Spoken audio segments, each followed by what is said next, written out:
Hi there. If you are new to my channel and you like the content, please do think about subscribing. This is a relatively small channel, but I appreciate all of you I get and all the participation. So without further ado, I'm going to read out a piece from the Eye from the 22nd of November yesterday, and it's related to the autumn statement. And yeah, bear with me, it's not too long. The report is by Chloe Chaplin, and this is the report in yesterday's Eye. Okay, a Treasury Minister has been labelled thoughtless and irresponsible for suggesting disabled people who are not in employment should do their duty and work from home. Campaigners said comments made by Laura Trott, the Chief Secretary to the Treasury, showed a lack of understanding of the realities of living with a disability. Ms Trott dismissed concerns over the government's plans to push people with mental health or mobility problems into work, saying that citizens had a duty to do so. Ultimately, you have to engage with that, and that is an obligation on you as a citizen to do this. And if you don't do this, we will look at sanctions, she told Times Radio. Of course she did. Megan Pennell, that's Pennell, a campaigns manager at mental health charity Mind, said it was simply wrong to say those unable to work should do so at home. People who are not well enough to work need to be given the time and space to recover, she said. James Taylor of the disability equality charity Scope said such comments from a senior minister were irresponsible and that would be damaging to force unwell disabled people to look for work. Well, this is disgraceful. Disgraceful but not surprising. Trott has just come into the cabinet. She, in this recent reshuffle by Sunak, she is now Chief Secretary to the Treasury. It's a cabinet position, so we're not talking about a backbench MP here. She's only 38, so she's obviously a rising star, as they would describe it.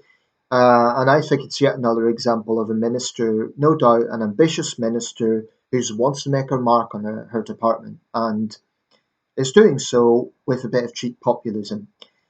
I'm sick of this. Before she was sacked as Home Secretary, Braverman made those comments about rough sleepers, that some homeless people do it as a lifestyle choice.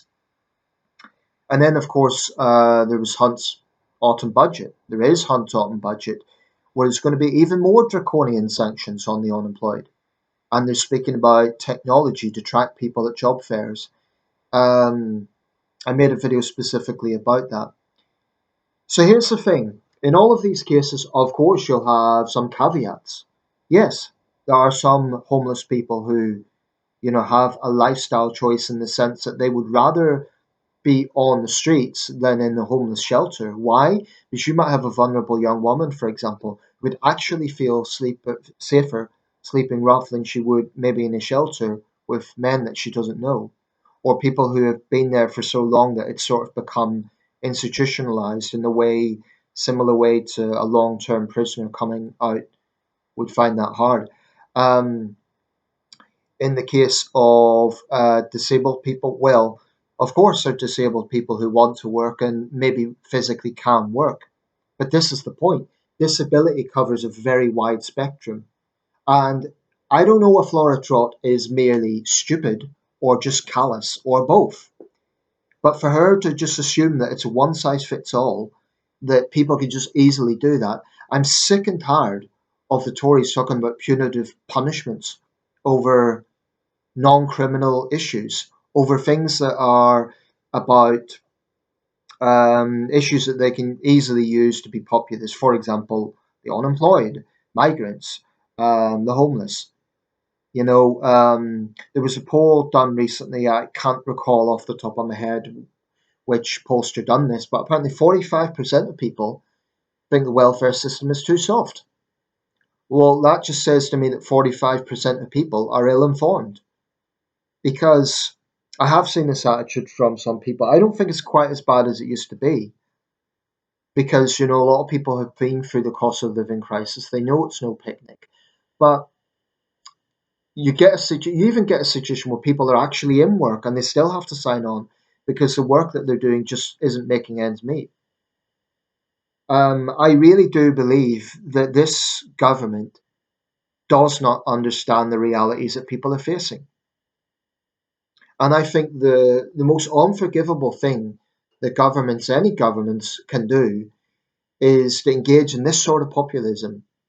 I don't think that populism is always a bad thing. I think there's times when it is listening to the people, where it's responding to real public anger about something.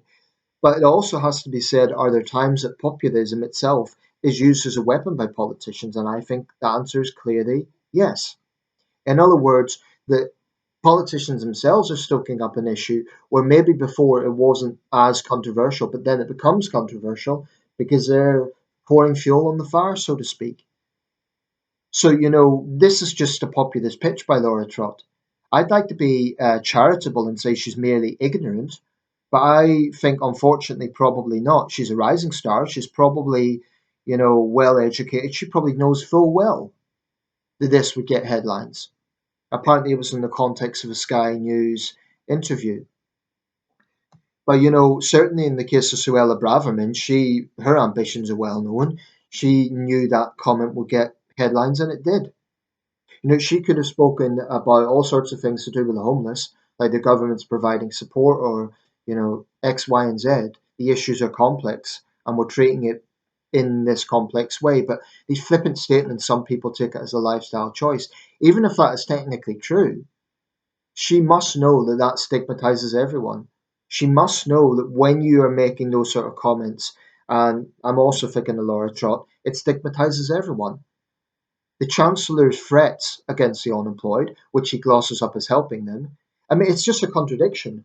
How do you help people and say you're offering them mental health support while simultaneously saying, oh, by the way, we're going to send you threatening letters and we're going to make an already strict system even stricter? This is the dishonesty of Hunt's position. He's talking about we're going to introduce sanctions, we're going to toughen sanctions, as if they don't already exist. It's a false narrative. And I think it is a cynical move to pitch to their core voters. At some point next year, there's going to be a general election. We don't know when. I suspect Sunak will hold it off as long as possible because it's the Prime Minister who calls it. It has to be before January 2025. I imagine he'll hold it off as long as possible. So I would guess it would be sometime in the autumn of next year, in the autumn of 2024. That means that there's still enough time for them to inflict enough damage and enough pain and enough punitive punishments and enough scapegoating on people who cannot defend themselves. So Labour, from my perspective, has to show that they're different. If I have one question for Keir Starmer, I mean, I can ask about stuff that I disagree with, but if I had just one question, I would say, Mr. Starmer, or Miss Reeves, if I was asking the Shadow Chancellor, how are you different from the Tories? Can you promise that you will not scapegoat people? You will not threaten punitive sanctions? Of course, there are people who abuse the system, and that's wrong. But I'm sick and tired of this collective stigmatizing. I'm sick and tired of these collective generalizations about people. I mean, if Trott had a clue what people in his position were going through, someone with chronic fatigue or severe MS or another condition that causes severe pain, discomfort, then she would understand that it isn't easy to just switch on and okay, I'm going to go on my laptop at 3 o'clock and have a 2 hour work shift and just she does not understand the reality. And I'm speaking here from I want to protect the privacy, but people I know personally who are in these situations, who are relying on welfare and have severe illnesses, and it really does make it pretty much impossible to do regular work.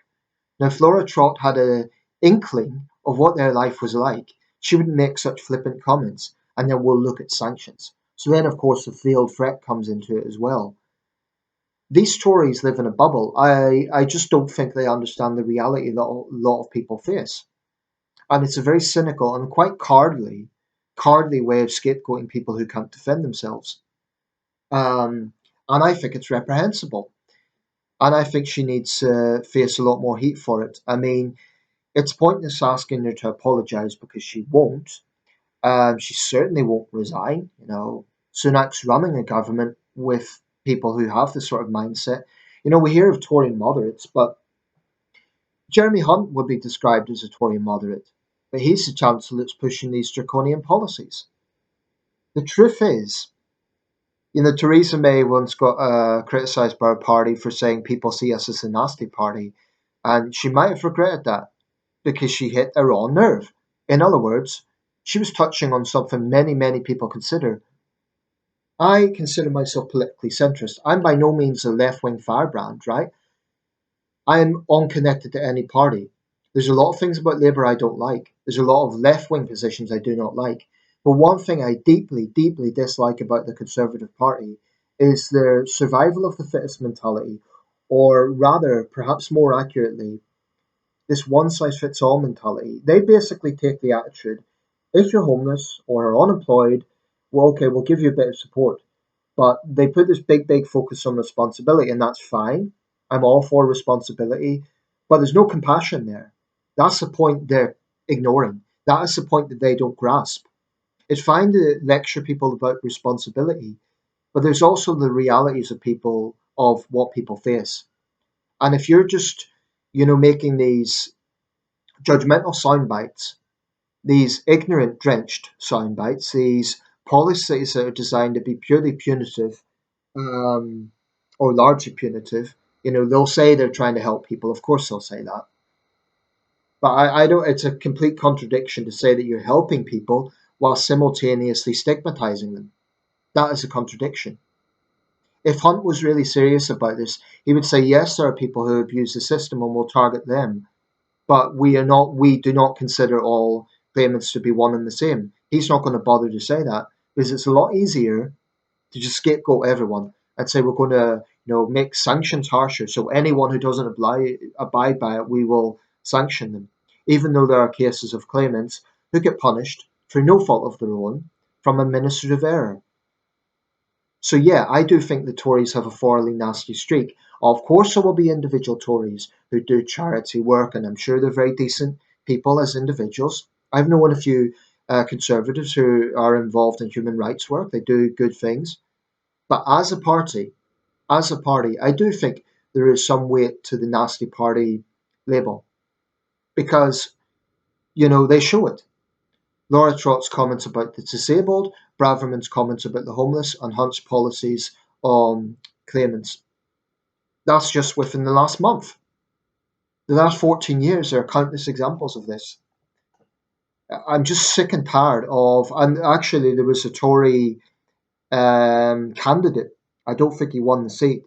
It was one of the by-elections where he came out with a comment about the poor can just, they make these choices. And here's the thing, this is the point I would make. Even if you could say there is some truth in all of these claims, what I deeply resent is the way Tory ministers are weaponising them, either to advance their own careers or to divide the public against itself, to try and say to people with jobs, for example, oh, the unemployed are lazy. We're going to make life harder for them, so that you hard-working taxpayers aren't, funding their lifestyles. Except that is not the reality. Um, Particularly when you consider that there are people who are doing jobs that still have to rely on welfare. I'm just sick and tired of Tory ministers scapegoating people. Um, I'm not saying they shouldn't condemn those who abuse the system. I'm saying that it's wrong to stigmatize everyone. It's wrong to push policies that will affect everyone. When people think there's going to be even more draconian punishments, even more draconian requirements that aren't really realistic, what's that going to do to their mental health? What's that going to do to their mental health? I have enormous sympathy for people who have no choice but to sign on and they're facing this situation. I'm in not a perfect position myself. I'm in part time work. But it's I've been through the system. I know what it's like, and anyone who thinks that there's a something for nothing culture whereby people are just getting free money from the state and there's no obligations or there's no sanctions, they're utterly deluded. And I would ask those people to step back a little bit, stop spouting off, and try being thinking in someone else's shoes. If you haven't been through it, then you don't know what you're talking about. You really, really don't. Now, you might say to me, oh, but Nathan, I've got a neighbour who abuses the system. Okay, but that neighbour doesn't represent everyone. So don't assume that they do. Um, I'll leave it there. But shame on Laura Trott. There's relatively little more information about this, but it's almost like it's become the go-to for Tory ministers. But yeah, I would say it's very much the nasty party doing what it does best, uh, or doing what it does worse, more to the point. Some things about the Tories I like. This is not one of them. And it's not an isolated case. It's not just a minister being, saying something and it was taken out of context. She knew what she was saying, and it's a damn disgrace. And Laura Trott should educate herself and actually, speak to some of people in this position. Then maybe she would spout off such nonsense, callous nonsense.